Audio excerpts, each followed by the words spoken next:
ప్రభు నడిపిస్తూ ఉన్నాడు. నడిపిస్తున్నటువంటి మీరు ఏదో ఒక స్థితిలో సందర్భంలో ఎక్కడైనా ఆగిపోయి ఉన్నా కూడా ప్రభు అప్పుడప్పుడు మాట్లాడుతూ ఉన్నప్పుడు మీకు అనిపించి దేవుని మందిరానికి వెళ్ళాలని, దేవుని మాటలు వినాలని ఆసక్తి, ఆశ మీ హృదయంలోనికి వస్తూ ఉన్నదంటే ప్రభు మీతో ఉన్నాడని అర్థం. ఆమేన్. హల్లెలూయా, హల్లెలూయా, హల్లెలూయా, హల్లెలూయా. ఈ రాత్రికాల సమయమందు ఒక ప్రాముఖ్యమైనటువంటి అంశమును మీ ముందుకు తీసుకురావాలని పరిశుద్ధాత్ముడు నాకు ఇచ్చిన ప్రేరేపణ కొలది దేవుని యొక్క ప్రేమ అనేటువంటి అంశమును నేను మీ ముందుకు తీసుకురావాలి అని అనుకుంటున్నాను. దేవుడు ఎవరు అనంటే దేవుడు సర్వాధికారి అయి ఉన్నాడనియు, దేవుడు సర్వము చేశాడనియు, దేవుడి యొక్క స్థితి ఎలా ఉంది, మొదటగా ఆయన ఆల్ఫా అయి ఉన్నాడని, ఒమేగా అయి ఉన్నాడని, ఆయన అంతము లేని వాడనియు, ఇవన్నీ మీ అందరికీ తెలుసు. దేవుడు ఎందుకు మనిషి మీద ప్రేమ చూపించాలనుకుంటున్నాడు?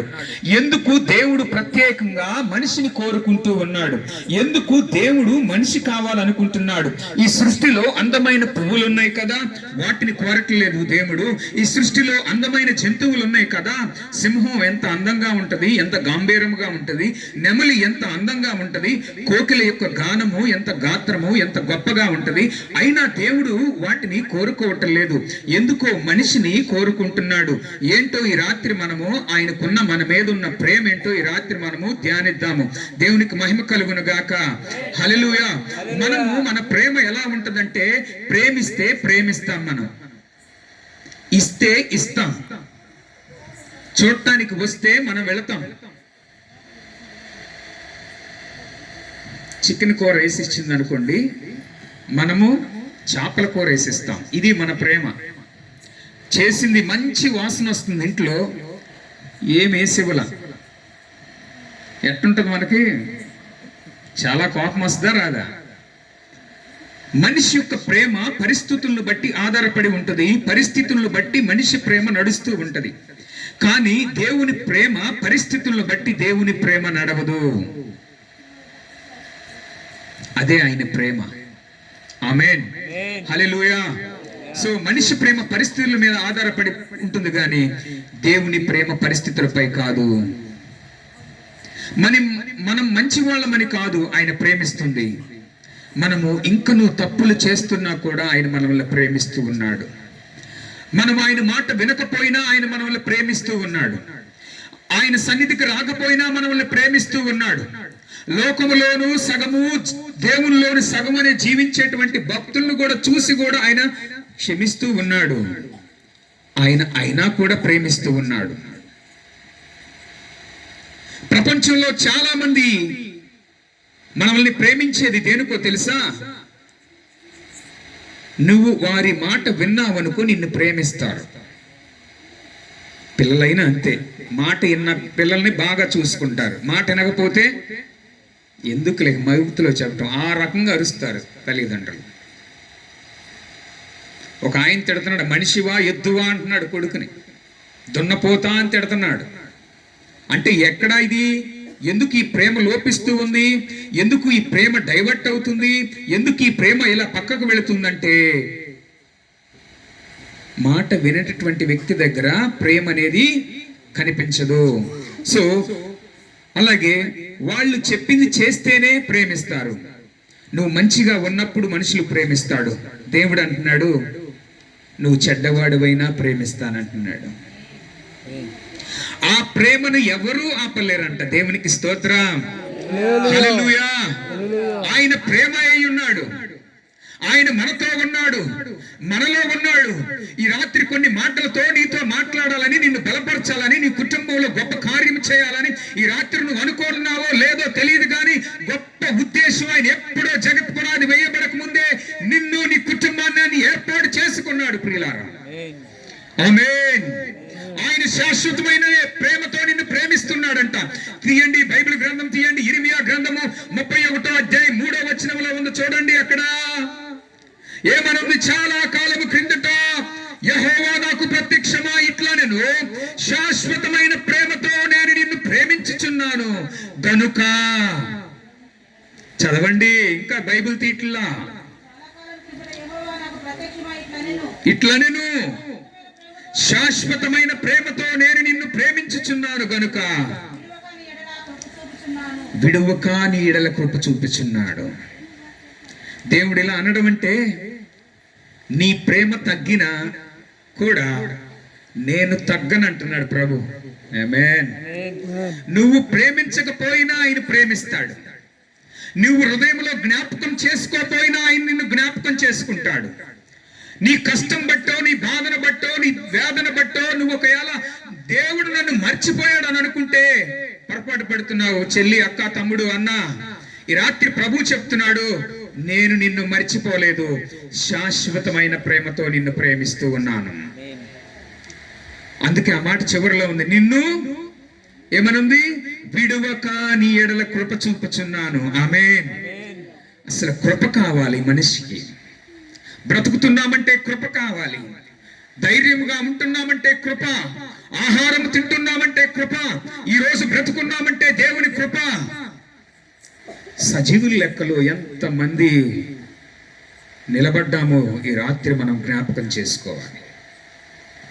ఎంతో మంది మనకంటే యోగ్యులు, భక్తులు, మనకంటే శ్రేష్ఠులు, ఘనుమైనటువంటి వారు, గనులు ఈ రోజు లేరు. వారికంటే మనం గొప్ప వాళ్ళమని కాదు, కేవలం ఆయన శాశ్వతమైన కృప మాత్రమే, ఆయన శాశ్వతమైన కృప మాత్రమే నిన్ను నన్ను ప్రేమిస్తూ ఉంది.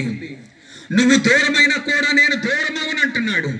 నీ ప్రేమ తగ్గినా ఆయన ప్రేమ తగ్గదంటున్నాడు. నువ్వు పాపం చేసినా కూడా నా ప్రేమ తగ్గదు అంటున్నాడు. అబ్బా, ఏంట్రా అసలు ఇంత ప్రేమ? ఎవరైనా ఉన్నారా ఇంత ప్రేమ చూపించేటువంటి వారు? దేవుడు మనల్ని ప్రేమించడం, చాలా మంది అనుకుంటారు నేను మంచి కార్యాలు చేస్తున్నాను కనుక దేవుడు నన్ను ప్రేమిస్తున్నాడు అని అనుకుంటూ ఉంటారు. ఒక అతను అంటున్నాడు, మహేష్ సార్, మా కంపెనీలో హిందీ అతను, చనిపోయిన తర్వాత మనిషి ఎక్కడికి వెళతాడు అని అడిగాడు. నేనన్నాను, క్రైస్తవ జీవితంలో 2 దారులు ఉన్నాయి. క్రైస్తవ జీవితంలో అందరూ నమ్మేటువంటిది 2 స్థలాలు ఉన్నాయి. ఆ 2 స్థలాలు, 2 దారుల్లో, ఒకటి నరకము, ఒకటి పరలోకము. అతనికి పరలోకం అంటే అర్థం కాదు కనుక నరకము, స్వర్గము ఉందని చెప్పాను. నరకములో ఏముంటదంటే ఏడుపులు, పళ్ళు కొడుకుట, కష్టము, దుఃఖము, యాతన, భయంకరమైనటువంటి వేడి, శ్వాస ఆడక, ఇబ్బంది, ఇలాంటి స్థితిలో ఉన్నటువంటి నరకము ఎలా ఉంటది, స్వర్గం ఎలా ఉంటదంటే అని చాలా విషయాలు చెప్తూ వచ్చాను. నేను చాలా విషయాలు చెప్తూ వచ్చాను. తను ఏమన్నాడో తెలుసా? అట్టయితే మంచి చేస్తే దేవుడు స్వర్గాన్ని ఇస్తే నేను చాలా మందికి అన్నం పెట్టాను, చాలా మందికి నేను సహాయం చేశాను అని అన్నాడు. నేనన్నాను, ఈ సహాయాలు నిన్ను స్వర్గంలోనికి తీసుకెళ్ళవు.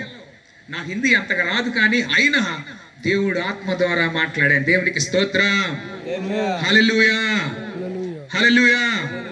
నీ సహాయాలు, దాన ధర్మాలు, నువ్వు చేసేటువంటి భౌతిక పరమైనటువంటివి ఏ సహాయము నిన్ను పరలోకానికి తీసుకెళ్ళదు. గాని దేవుడు చెప్పాడు, ఆయన మాట విని, ఆయన మాట ఉంది విశ్వాసం ఉంచి తండ్రి, కుమార, పరిశుద్ధాత్మ నామములో నీటి బాప్టిజం పొందినట్లయితే, మనసుని మార్చుకుంటే, నూతన జీవితం కలిగి జీవిస్తే స్వర్గములోనికి వెళతాము అని చెప్పాను నేను. దేవునికి మహిమ కలుగును గాక. అయితే ఈ భౌతిక పరమైనటువంటి వాటిని బట్టి దేవుడు మనల్ని ప్రేమించటం లేదు, కానీ మన ప్రాణం ఆయనకి విలువైంది. గట్టిగా చప్పట్లు కొట్టండి. నీలాగా మరొకరు లేడు. నీ తంబేస్తే నీ డీటెయిల్సే వస్తున్నాయి. చూసారా? ఎప్పుడైనా పొరపాటున ఎవరిదైనా వచ్చిందా? You are unique. ఈ ప్రపంచంలో చాలా మంది ఉన్నారు. నీకున్న ఫింగర్ ప్రింట్, నీకున్న ఐకాన్ మరొకరికి లేదు. టిన్స్ గా ఉండొచ్చేమో, ఇద్దరు సేమ్ ఒకలాగే ఉండొచ్చేమో, కానీ నీలో ఉన్నటువంటి జీన్స్ అతని జీన్స్ ఒకటి కాదు. దేవుడు ఎంత గొప్పగా సృష్టించాడు మనిషిని. మన ప్రాణము ఆయనకు విలువ కలిగింది. ఎందుకు ఈ ప్రాణము విలువ కలిగిందంటే, ఈ ప్రాణములో జీవం ఉన్నది. ఈ జీవం దేవుని వద్ద నుండి వచ్చింది. కొంతమంది దేవతలు ఆయన మోసం చేశారు. కొంతమంది మోసం చేసినటువంటి దోతలు కింద పడిన తర్వాత వారు పగను పెంచుకొని, ద్వేషం పెంచుకొని భూమి మీద దెయ్యాలుగా మారారు. పైనుండి పడ్డటువంటి దోతలే దెయ్యాలుగా మారినాయి. వాటిని మన బైబిల్ భాషలో సాతాను అంటున్నాం, అపవాది అంటున్నాం. వాడికి అనేకమైనటువంటి పేర్లు పెట్టాం మనం, దొంగ అని. పడ్డటువంటి ఆ సాతానుల గుంపు దేవుణ్ణి మోసం చేసినాయి.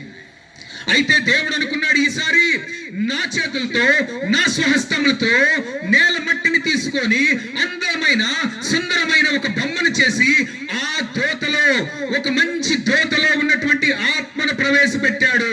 ఆత్మే జీవాత్మ. హల్లెలూయా, హల్లెలూయా. ఆత్మే జీవవాయువై ఉన్నది. ఆ జీవవాయువును ఊదిన వెంటనే మనుషుడు నరుడాయను అని ఉంది బైబిల్లో. మనిషి ఎవరండి ఇప్పుడు? దోత. ఆమేన్. నువ్వెవరో తెలుసా? దోతవి. నేనెవరో తెలుసా? దోతలము. దేవుడు పంపించిన మనం దోతలము. ఆమేన్.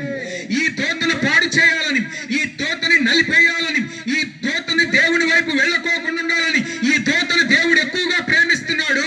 ఈ దోతనితో ఎక్కువగా టైం స్పెండ్ చేస్తున్నాడు. ఈ దోతతో మాట్లాడుతున్నాడు ప్రతి దినము ఆదామును బట్టి. అపవాదనే సాతాను కుళ్ళుకుంది. ఇంత అన్యోన్యంగా ఉన్నారే దేవుడు, ఆదాము అనే దోత ఎంతో సంతోషంగా ఉన్నారని వారి మధ్య సంతోషాన్ని తీసివేయటానికి అవ్వలోనికి ప్రవేశించి సర్పములానగా వచ్చి దేవునికి మనిషికి మధ్య విరోధము ఏర్పడింది. మనిషి తప్పిపోయాడండి. మనిషి దూరం అయిపోయాడు దేవుడికి. ఆ తప్పిపోయినటువంటి మనుష్యుడిని నువ్వు తప్పు చేసేవు ఆదాం, ఒక్క దెబ్బకు నువ్వు చచ్చిపోవును గనుక అని కొట్టి చంపేసి మరొక ముద్దను తీసుకొని మట్టితో బొమ్మను చేయొచ్చు కదా. అలా చేయలా. అక్కడే అర్థం చేసుకోవాలి మన దేవుడు ఎంత గొప్పవాడు. దేవునికి స్తోత్రం.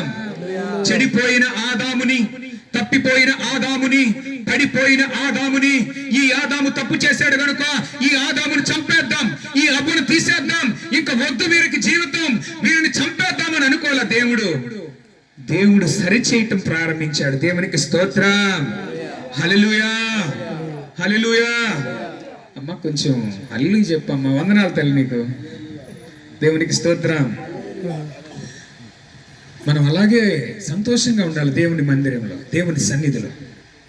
విచారంగా ఉండకూడదు. ఆరాధనప్పుడు ఒకళ్ళు ఎట్టకొడుతున్నారు, ఒకళ్ళేం వాళ్ళేం చేస్తున్నారు, వీళ్ళేం చేస్తున్నారు, అలా ఉండకూడదు. దేవుని సన్నిధిలో గొప్ప కార్యములు జరగాలంటే, అద్భుతములు జరగాలంటే ఖచ్చితంగా దేవుని సన్నిధి ఉన్నప్పుడు మనందరం ఏకీభవించాలి. ఆమేన్, హల్లెలూయా.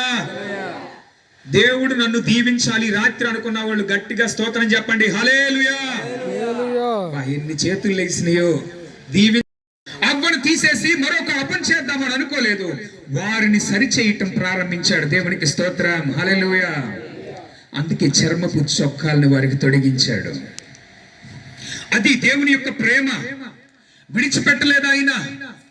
ఎందుకంటే మనిషి ఎప్పుడైతే పాపం చేశాడో మరణానికి అర్హుడైపోయాడు. కామము, క్రోధము, మదము, మత్సరము, ద్వేషము, కలహము, డంబము, అసూయ, ద్వేషము ఇవన్నీ మనిషి రక్తంలోనికి చొరబడిపోయినాయి. వీటన్నిటినీ విరవటం ఎలాగో దేవుడు చూపించాడు. దేవునికి స్తోత్రం. అనేక మంది ప్రవక్తలను పంపించాడు, అనేక మంది భక్తుల్ని పంపించాడు, అనేక మంది భక్తుల ద్వారా మాట్లాడించాడు. ఏమైనా మనిషి మారుతాడనంటే మనిషిని మారనీకోకుండా సాతాను హృదయమును కఠినం చేస్తూ ఉన్నది. మనిషి హృదయం కఠినమైపోతూ ఉన్నది. దేవుని వాక్యం వింటున్నారు కానీ వాక్యానికి లోబడటలేదు. దేవుని వాక్యం విన్నప్పుడు బాగానే ఉంటుంది కానీ జీవితం సరి చేయబడట్లేదు. వ్యసనాల్లోనికి వెళ్ళిపోతూ ఇంకను ఇంకను ఇంకను అని వెళ్ళిపోతున్నారు. కానీ వాటి నుంచి నేను బయటికి రావాలని ఆశ ఉంది కానీ బయటికి రానీకోకుండా సాతాను చేస్తూ ఉన్నాడు. ఏం భయపడదు. ఈ రాత్రి నీకు ఒక శుభవార్త ఉంది. కొన్ని రాళ్ల మీద నీళ్లు పడుతూ పడుతూ ఉంటే కొన్ని సంవత్సరాలకు రాయి కూడా కరిగిపోయిద్దంట. దేవునికి స్తోత్రం. రాయిలాగుందా నీ హృదయము? ఈ రాత్రి వాక్యం అనే నీరుని బండనే రాయిని కరిగించునుగాక. ఆమేన్, హల్లెలూయా, హల్లెలూయా. నీళ్ల ద్వారా బండ ఎలా కరిగిపోయిందో వాక్యం అనేటువంటి నీరు ద్వారా ఎంత హృదయం కఠినముగా ఉందో బండ లాంటి హృదయాలు కూడా దేవుడు మారుస్తాడు. ఆమేన్. బహుశా అది మన చేత కాదనుకు నీవు అనుకోవచ్చేమో, నా వల్ల కావట్లేదని అనుకోవచ్చున్నాము. నువ్వు ఏ బలహీనతలో ఏదైతే నువ్వు జయించాలనుకుంటున్నావో దాని మీదే నీకు అసైన్మెంట్, దాని మీదే నీకు పరీక్ష, దాని మీదే యుద్ధము, దాని మీదే పోరాటం జరుగుతూ ఉన్నది. అయితే రాత్రి అంటున్నాడు, శాశ్వతమైన ప్రేమతో నిన్ను ప్రేమించుచున్నాను గనుక నిన్ను విడువను ఎడబాయను అంటున్నాడు. ఆమేన్. విడవడండి. ఒక తల్లి చిన్నపిల్లవాడు పడిపోయాడు. ఎందుకు పడిపోయావని తిట్టడానికి ముందు ఏం చేసిందో తెలుసా? పరిగెత్తుకుంటూ వెళ్ళిపోయి పిల్లవాడిని పైకి లేపింది. ఇది తల్లి ప్రేమ. మన పరలోకమందున్న దేవుని ప్రేమ అంతకన్నా గొప్పది. దేవునికి స్తోత్రం. హల్లెలూయా, హల్లెలూయా. తల్లి ఎలా అయితే పట్టుకుంటుందో, ఎందుకు పడ్డామని క్వశ్చన్ చేయదు, ముందు గబగబా వెళ్ళి పైకి లేపింది. దేవుడు కూడా నిన్ను లేపాలని, పాపం అనే స్థితి నుంచి లేపాలని, దేవుడు నిన్ను సరిచేయాలని, దేవుడు నిన్ను పైకి లేపాలని. చాలా మంది పడిపోతే నవ్వుతారు. దేవుడు పడిపోతే చూసి నవ్వేవాడు కాదు, పరిగెత్తి వచ్చి లేపేవాడు మన దేవుడు. ఆమేన్. హల్లెలూయా. మనుషులు హేళన చేస్తారేమో మన జీవితం బట్టి. ఏంట్రా నీ బ్రతికి ఇంకా మారదా? ఏంటమ్మా నీ స్థితి ఇంకా ఇలాగే ఉందా? నువ్వు ఇంకా ఇలాగే ఉండాలా? నీ స్థితి మారదా అని జనాలు నిన్ను అనేక విధాలుగా హేళన చేయొచ్చేమో. కానీ ఈ రాత్రి ప్రభు మాట నువ్వు తీసుకోగలిగితే, ఈ రాత్రి ప్రభు మాట కనుక నువ్వు పట్టుకోగలిగితే నువ్వెంత ధన్యుడువు, ఎంత ధన్యురాలువు. దేవునికి మహిమ కలుగును గాక. దేవుని ప్రేమ మనకున్న పాపాల కన్నా పెద్దది. దేవునికి స్తోత్రం చెప్పండి ఒకసారి. నువ్వెంత పెద్ద పాపమైనా చేయొచ్చు, అటన్నిటిని క్షమించేదే మన యేసయ్య ప్రేమ. ఆమేన్, ఆమేన్. ఎందుకు ఇంతగా ప్రేమించాడు ఆయన? తీయండి, మనం ఏ స్థితిలో ఉన్నప్పుడు దేవుడు ప్రేమించాడో చూడండి. రోమిలికి రాసిన పత్రిక 5వ అధ్యాయం 8వ వచనం చూడండి ఒకసారి. సమయం కొంచెమే ఉన్నది, వాక్యం చెప్పాలని అంటున్నారని వాక్యం చెప్తున్నా. దేవునికి మహిమ కలుగును గాక. ఎందుకంటే సమయం ఉండలేదు కనుక ఈ రోజు విస్తారంగా దేవుని వాక్యము మన ముందుకి దేవుడిస్తూ ఉన్నాడు కనుక దేవునికి మహిమ కలుగును గాక. 5వ అధ్యాయము 8వ వచనము. ఎట్లనగా మనమింకను పాపులమై ఉండగానే క్రీస్తు మన కొరకు చనిపోయాను. ఇది అండి దేవుని ప్రేమ. ఆమేన్.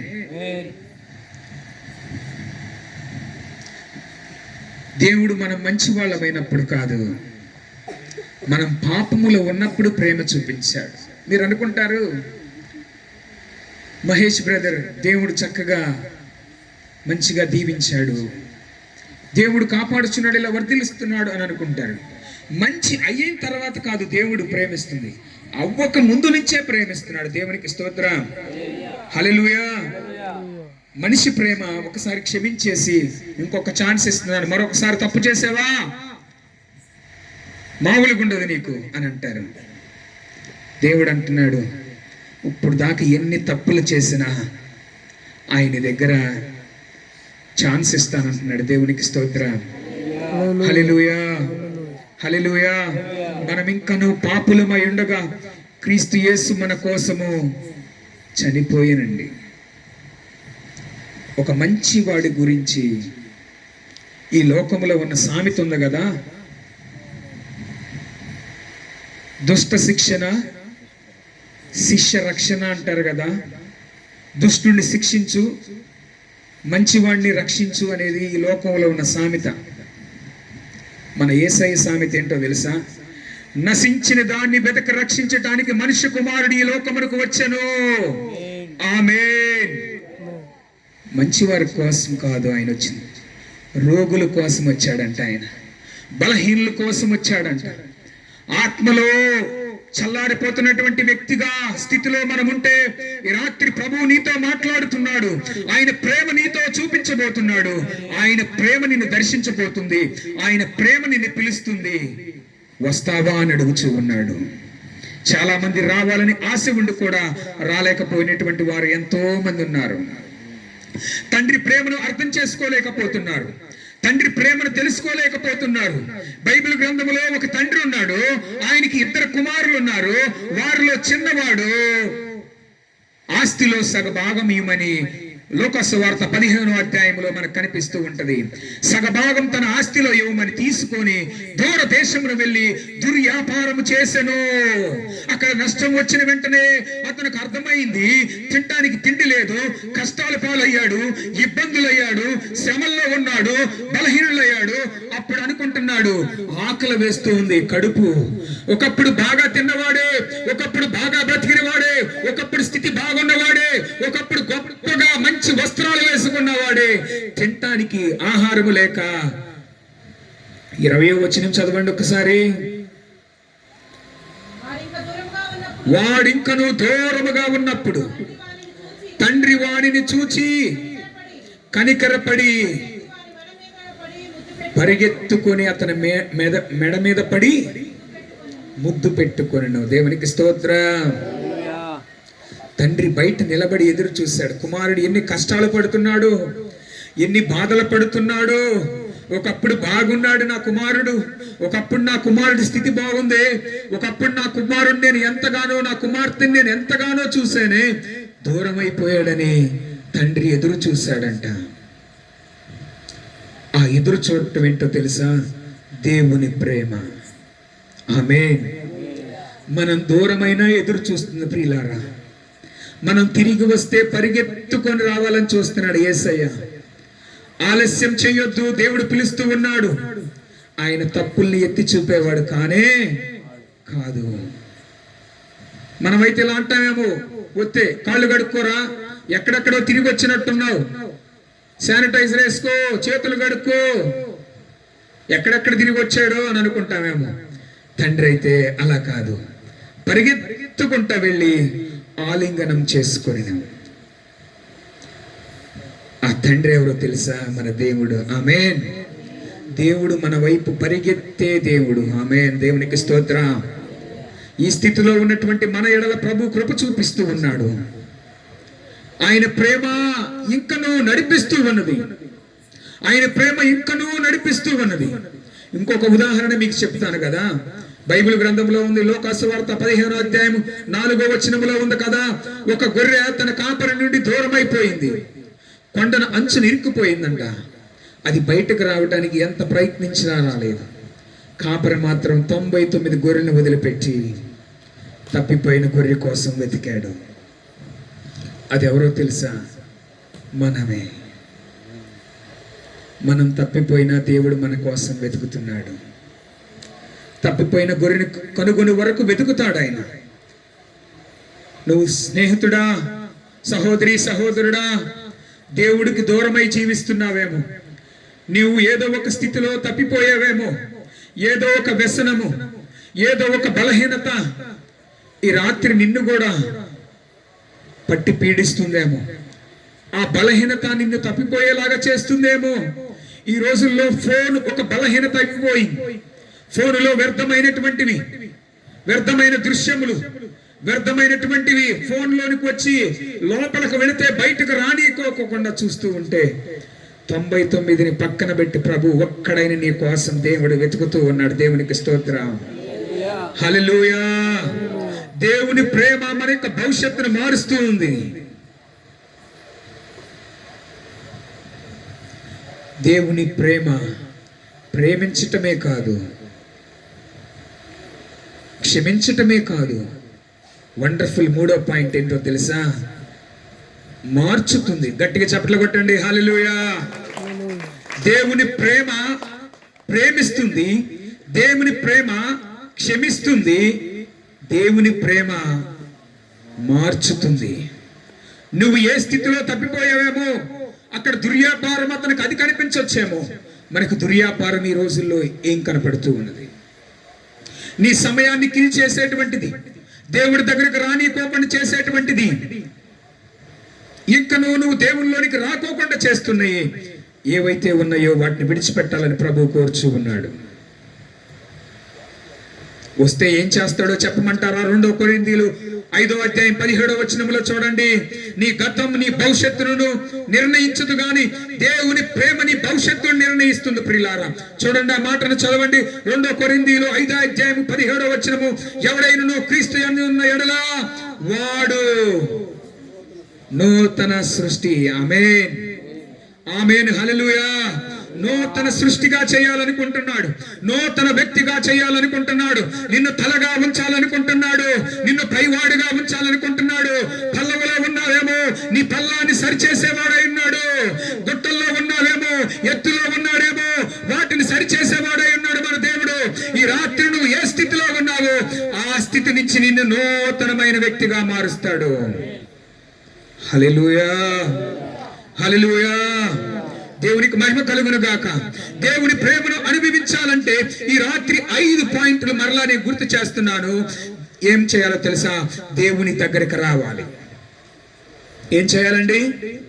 మొదటిది ఏంటి? దేవుని ప్రేమను మనం అనుభవించాలంటే, ఆయన ప్రేమను మనం కలిగి జీవించాలంటే మొదటిగా దేవుని దగ్గరికి రావాలి. వచ్చారు, వెరీ గుడ్. మీ అందరినీ ఆహ్వానించాను నేను. వచ్చారు. అయితే రెండో పని చేయాలి, నీ హృదయాన్ని తెరవాలి. ఇది కొంచెం ఇబ్బందిగానే ఉంటుంది. మొదటిది, దేవుని ప్రేమను నువ్వు అనుభవించాలంటే దేవుని దగ్గరికి రావాలి. వస్తే ఉపయోగం లేదు, వచ్చి వెళ్ళిపోతే నీకు ఉపయోగం లేదు, మాటలు విని వెళ్ళిపోతే నీకు ఉపయోగం లేదు. ఏదో కాలక్షేపానికి ఎక్కడో ఉండే కన్నా ఇక్కడ ఉంటే బాగుంటది కదా అని అనుకుంటున్నావేమో, నాకు తెలియదు. కానీ బ్రదర్స్ పిలిచారు కదా వద్దాములే అని అనుకున్నావేమో, నాకు తెలియదు. కానీ నీ హృదయాన్ని తెరవమని దేవుడు అడుగుతూ ఉన్నాడు. మూడో పాయింట్, నీ పాపాల్ని ఒప్పుకోమని చెప్తున్నాడు. మూడో పాయింట్ ఏంటి? పాపాలని ఒప్పుకోమని అంటున్నాడు. మొదటిది దేవుని దగ్గరికి రా, రెండోది నీ హృదయాన్ని తెరువు, మూడోది నీ పాపాలను ఒప్పుకో, 4 ఆయన కృపను అంగీకరించు, 5 వాక్యములో నడువు. దేవునికి స్తోత్రం. హల్లెలూయా, హల్లెలూయా. ప్రపంచం నిన్ను తిరస్కరించిన, మనుషులు నిన్ను తిరస్కరించిన, దేవుడు మాత్రం నిన్ను హత్తుకోవాలని కోరుకునేటువంటి వాడు మన దేవుడు. నీ జీవితం చీకటిగా అనిపిస్తున్నా దేవుని ప్రేమ నీపై ఉదయం సూర్యుడిలా ప్రకాశించాలని కోరుచున్నాడు. నీవు ప్రేమించబడుతున్నావా? ఒకసారి జ్ఞాపకం చేసుకుందాం. దేవుని ప్రేమ ఆయన నీ హృదయంలోనికి వచ్చి నీతో భుజించాలని కోరుకుంటున్నాడు. ప్రకటనలో ఉంది కదా, ఎవడైనా నువ్వు దేవుని స్వరము విని తలుపు తీర్చిన ఎడల నేను వానితో కలిసి భోజనం చేస్తాననే మాట. భోజనం అనగా బంధుత్వమును గుర్తు. యేసుక్రీస్తు ప్రభువారు నీతో బంధుత్వం కలుపుకోవాలనుకుంటున్నాడు. దేవునికి స్తోత్రం. ఒక దేవుడు మనిషితో బంధుత్వం కలుపుకోవాలనుకుంటున్నాడు. బంధుత్వం, బంధువులు మంచిగా అన్ని స్థితిలో బాగుంటే కదా బంధుత్వాలైనా ఇచ్చి పుచ్చుకోవటాలైనా ఉండేది. సాక్షాత్తు దేవుడై ఉండి ఈ సృష్టికంతా పైనుండి విశ్వంలో ఉండి ప్రభు విశ్వాన్ని చూస్తూ నువ్వు ఎక్కడున్నా ఒక్కొక్క హృదయాన్ని పరిశీలించగలిగినటువంటి దేవుడు. ఆయన్ని తెలుసుకోవాలని నువ్వు ఇక్కడికి వచ్చావు. నీ హృదయంలోనికి ఆయన రావాలంటే నీ పాపాలని ఒప్పుకోవాలి. పాపం అంటే ఏంటి? పాపం అనగా గురి తప్పటం. పాపం అంటే ఏంటి? ఆజ్ఞ అతిక్రమే పాపం. బైబిల్ చెప్తుంది కదా, ఆజ్ఞ అతిక్రమించటం అంటే గురి తప్పిపోవటం. ఏమైంది? గురి తప్పి పోవటం. ఒక తిన్నగా వెళుతూ ఉన్నప్పుడు పడిపోయే స్థితి వచ్చిందనుకోండి, ఆజ్ఞ అతిక్రమే పాపం అని ఎలా అంటాము? పాపం అనగా గురి తప్పటం. ఈ రాత్రి ప్రభు నీతో సూటిగా మాట్లాడాడు.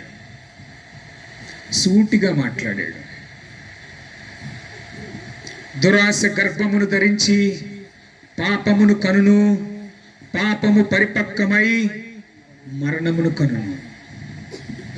ఆదాముని అవ్వని చంపేలా ప్రభు తప్పు చేశాడు.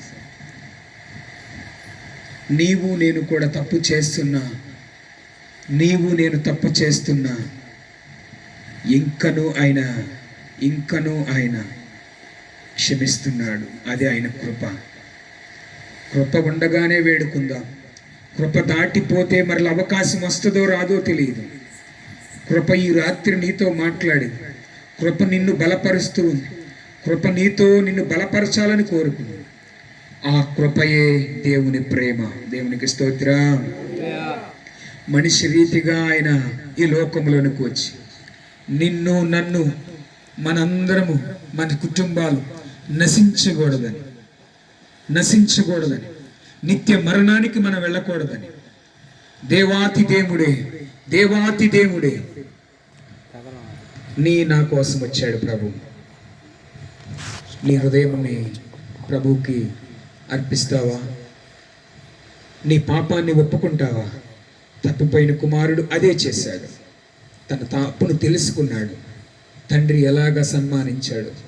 నీ జీవితం కూడా అలాగా ఉండాలంటే దేవుని ప్రేమ నీతో పిలుస్తూ ఉంది కదా.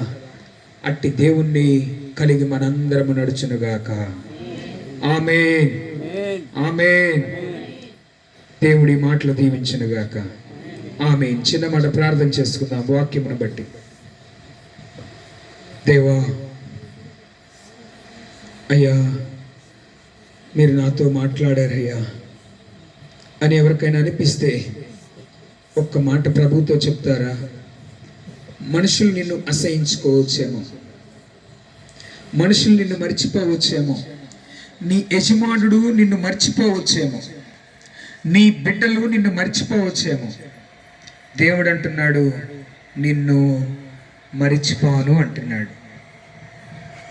దేవుడు మాట సెలవిస్తున్నాడు. శాశ్వతమైన ప్రేమతో నిన్ను ప్రేమిస్తున్నాను అంటున్నాడు. ఈ రాత్రి నిన్ను విడువను ఎడబాయను అంటున్నాడు. నిన్ను ఇంకనూ ప్రోత్సహించాలని దేవుడు కోరుచున్నాడు. అయ్యా, అమ్మా, యేసయ్యకు నీ హృదయంలో స్థలం ఇస్తావా? ఈ మాటలు నీ కోసమేనమ్మా, ఈ మాటలు నీ కోసమే అయ్యా, ఈ మాటలు నీ కోసమే, ఈ మాటలు నీ కోసమే. ఒక్కసారి పరిశీలించుకున్నాం. రేపు మనది కాదు, రేపు ఏం జరుగునో తెలియదు. యేసుక్రీస్తు ప్రభువారు లేకోకుండా, తండ్రి కుమార పరిశుద్ధాత్మ నామములో బాప్తిజం లేకోకుండా, మారు మనసు లేకోకుండా, పాత జీవితం విడిచిపెట్టకోకుండా, ఒకవేళ మరణిస్తే నరకానికి వెళ్ళిపోవాలి. ఇంకా అక్కడికి వెళితే రావటానికి లేదు. నువ్వు అక్కడికి వెళ్ళకూడదని దేవుడు కోరుకుంటున్నాడు.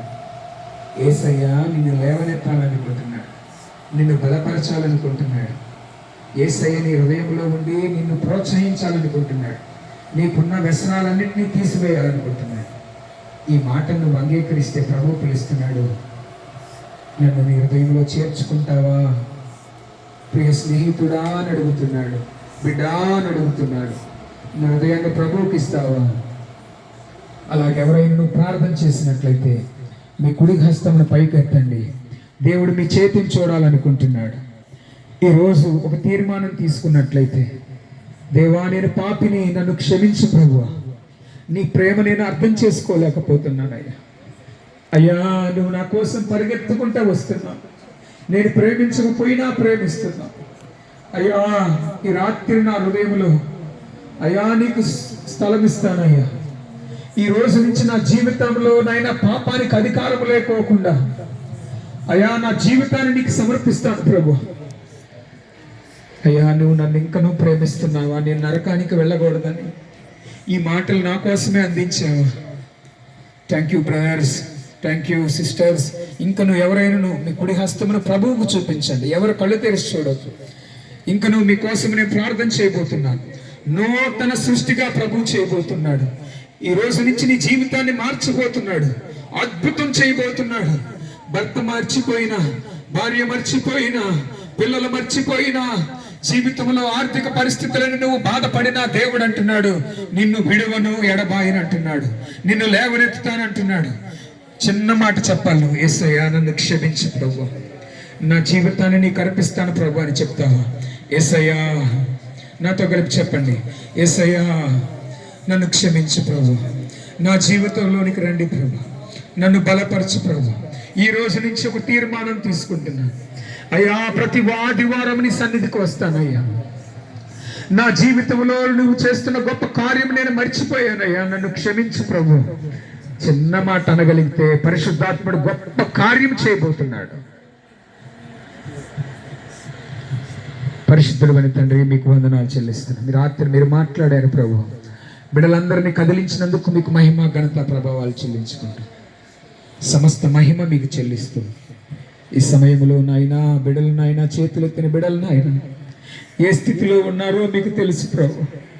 మా బలహీనతలో మీరు విడిచిపెట్టే దేవుడు కాదు ప్రభు, మీరు చూచేవారు ప్రభు, మాట్లాడేవారు ప్రభు, బలపరిచేవారు ప్రభు, అద్భుతం చేయువారు ప్రభు, మమ్మల్ని సరిచేయువారు ప్రభు, మా జీవితాన్ని మార్చే ప్రభు. మీకు వందనాలు చెల్లిస్తున్నాం. బిడ్డల జీవితాలను మార్చండి ప్రభు. అయ్యా, కొంతమంది బిడ్డలు బలహీనలై ఉన్నారు ప్రభు, వారి జీవితంలో గొప్ప కార్యము జరిగించండి. అయ్యా, రోగంతో ఉన్నారు ప్రభు, బిడ్డల ఎడల గొప్ప అద్భుత కార్యము జరిగించండి ప్రభు. మీకు మహిమ చెల్లిస్తూ ఈ రాత్రి మీరు ఉన్నారు ప్రభు, అందుని బట్టి మీకు వందనాలు చెల్లించుకుంటూ ఈ ప్రార్థన మా ప్రభువును రక్షకుడైన యేసుక్రీస్తు వారి పరిశుద్ధమైన నామములో అడుగుతున్నాము తండ్రి. ఆమేన్, ఆమేన్, ఆమేన్. Thank you. మీ అందరికీ ప్రభు పేరిట వందనములు తెలియజేస్తూ ఉన్నాను. మరి